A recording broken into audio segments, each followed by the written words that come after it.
Plate number 2. Geological processes in the Earth's interior, volcanic activity and earthquakes. Feel the plate in front of you. You will find 3 objects that give an insight into what is happening inside the Earth, volcanic activity and earthquakes. In the bottom right corner, there is a QR code. Use your mobile phone to scan it and listen to the description whenever you want. Touch the grey object in the top right corner.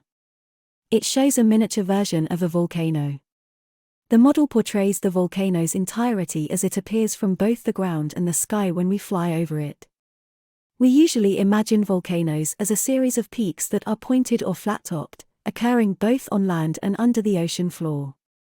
Most volcanoes look like a normal mountain from a distance, but they are flat at the top, not pointed. This flattened shape is geometrically known as a truncated cone.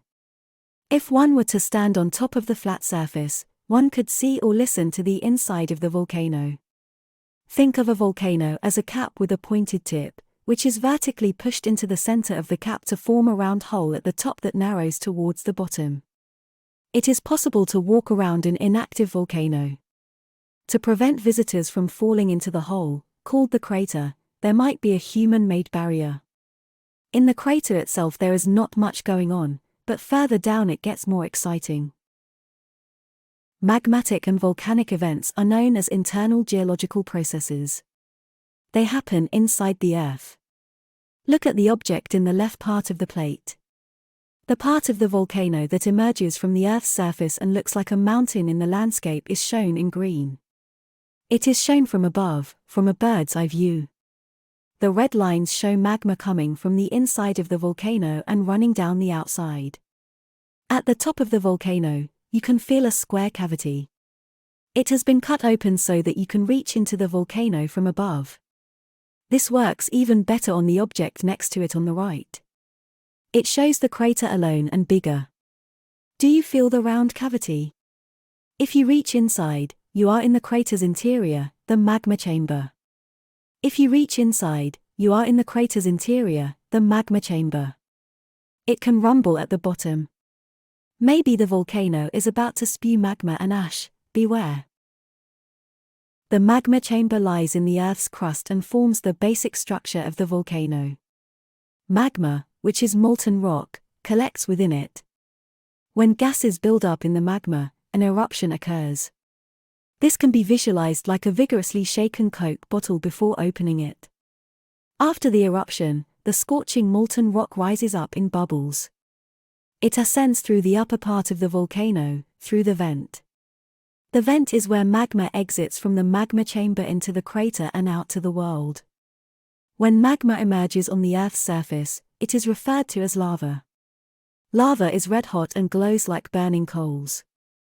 It can reach up to 1,100 degrees Celsius. Europe has many volcanoes, but most are inactive or burnt out. One of the biggest and most active volcanoes in Europe is Mount Etna, located on the Italian island of Sicily. This volcano has regular eruptions all year round. The legendary Vesuvius, which destroyed the ancient city of Pompeii, is also located in Italy. It is considered to be the only active volcano on the European mainland. Several active volcanoes on the European continent are found on islands. Stromboli is an Italian island of volcanic origin. Its volcano is the most active on Earth. Iceland also has a lot of volcanic activity. The most famous volcano in Iceland is Hekla. During a volcanic eruption, earthquakes can occur as the ground is shaken. Certain eruptions result in a gentle, gradual flow of lava. Volcanoes can be advantageous as long as they don't pose a threat to the nearby community by spilling hot lava and tearing down buildings or killing people. They possess an enormous amount of energy, which can be utilized.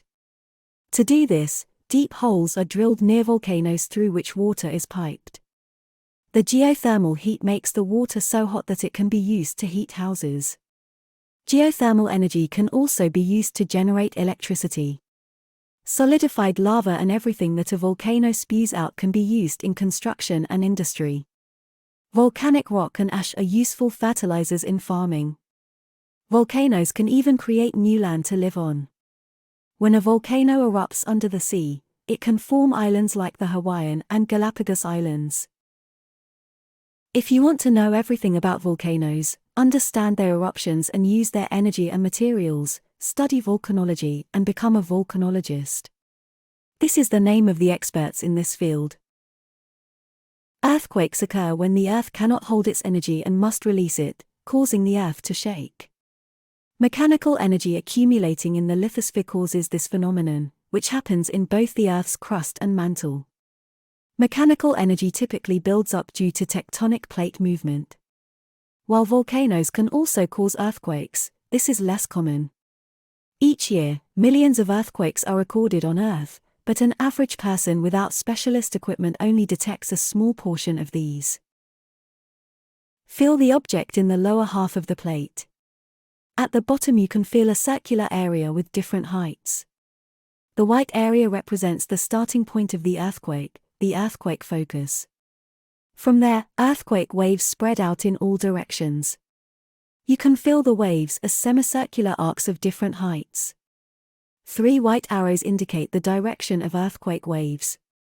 The waves travel fastest to the surface exactly above the earthquake's focus. This particular point is referred to as the epicenter.